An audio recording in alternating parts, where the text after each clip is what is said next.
All right, in this lesson here, what we're going to do is take a look at how we can go ahead and use a body generator inside of our mesh. Now, I've imported the plastic man that comes with HumanIK when you install it.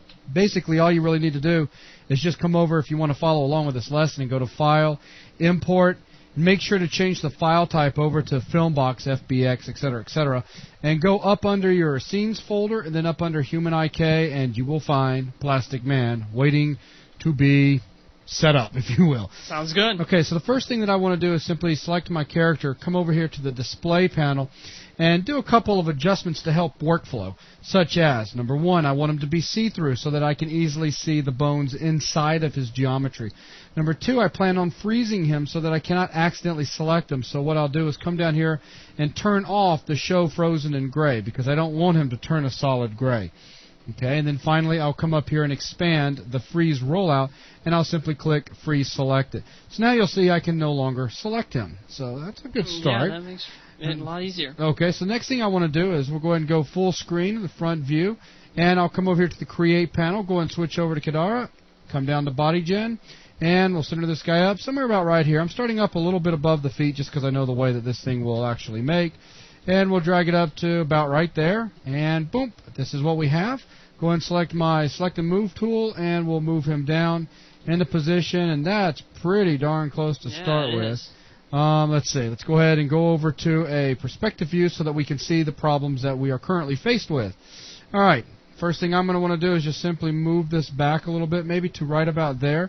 And using some of the skills that we picked up from the last lesson, we know that we need to make some adjustments. Okay, so let's go ahead and do that. In regards to the number of links for the spine, legs, arms, fingers, etc., I'm just going to leave them the way they are. We're not going to worry about making this super pretty or anything. So let's go ahead and come into a fitting mode. So we'll tell it yes, and I'll go ahead and show floater, and we'll just move that on over to the side. And a few things. One, you can see down here on the legs. Go ahead and come into the legs here, and go ahead and go into rotate. I'll go ahead and switch over into a local coordinate system. And we'll just rotate this one down, and we'll grab this one and straighten it up just a little bit.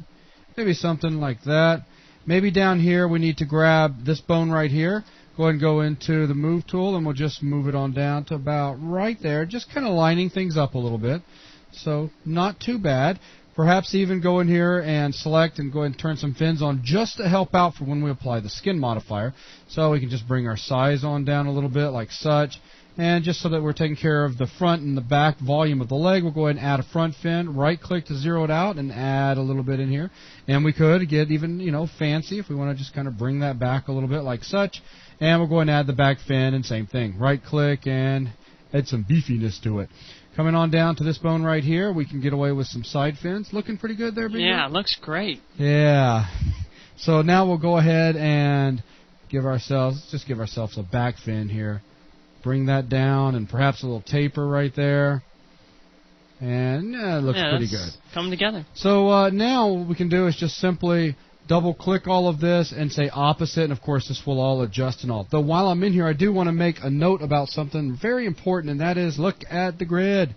Okay, look at the feet. The feet are going through the grid. That's going to be a problem. When we initialize HumanIK, by default, the floor contacts, they're going to make the legs shift upwards above the grid. So snap. So yeah, they're going to snap up when we actually initialize HumanIK. So we'll keep that in mind. We'll come back to that in just a minute. So kind of moving on up, if we wanted to, perhaps come in here and maybe fill this out a little bit more and throw some fins in there just to help, again, filling volume and everything. And maybe not quite so much back there, maybe something like that. And I'll go ahead and come up here with these guys as well. We'll just go and throw some fins in them. Don't have to get crazy or anything, just a little bit there. And I'll try not to make this take forever, but you get the idea. Actually, it's very helpful to first get it all set up. Makes skinning a lot easier. It really does, and this really ends up giving us some much better looking results. So just a little bit there, and so we get something like that right there. All right, now we've got some other issues that we may be concerned with, and that is take a look at the arms and all. How do we handle getting that brought down? The neck's up a little bit high right now. We've got the lower part of the body looking pretty good. The neck's not too bad. But for getting the arms down, one of the things that we could do while we're in a fitting mode is we could come over here to this guy right here and simply move him down if we needed to. And you'll notice that that looks like it's causing all sorts of issues, how it's just moving through this bone right there. It's like, oh, that's just not good at all. Yeah, it does. So, you know, if I come over here to my spine links and simply take it down one and up one, it did manage to reset my fins over there. But at the same time, look how it just readjusted itself. So this is a real handy way for going in and quickly moving your bones up and down for, let's say, if you have a real large torso or a real short torso, this is a quick way for doing it. But then, you know, people will be saying, well, what about these two guys here? Just simply select just those, move them down just a little bit. Everything's going to work out great. So, you know, we'll get them down to maybe right about there. Now I'm just going to focus on one side, perhaps come over here, and we can just rotate down a little bit. Hit page down to walk down the hierarchy, and perhaps rotate back up. And I'm just going to kind of jump back and forth between the two just to kind of get this the way I like it. So about right there. Page down again, and just kind of straighten this up over here. And pretty decent, maybe a little bit further back. So let's go back up just a tad.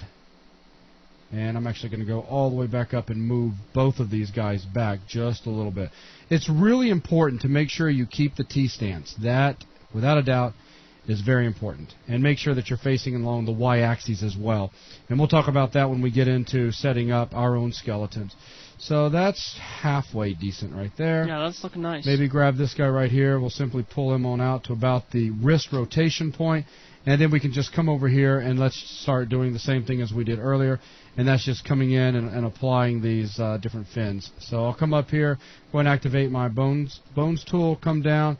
We'll turn side fins on. This time I'm going to do them both at the same time just to help with speeding things up a little bit.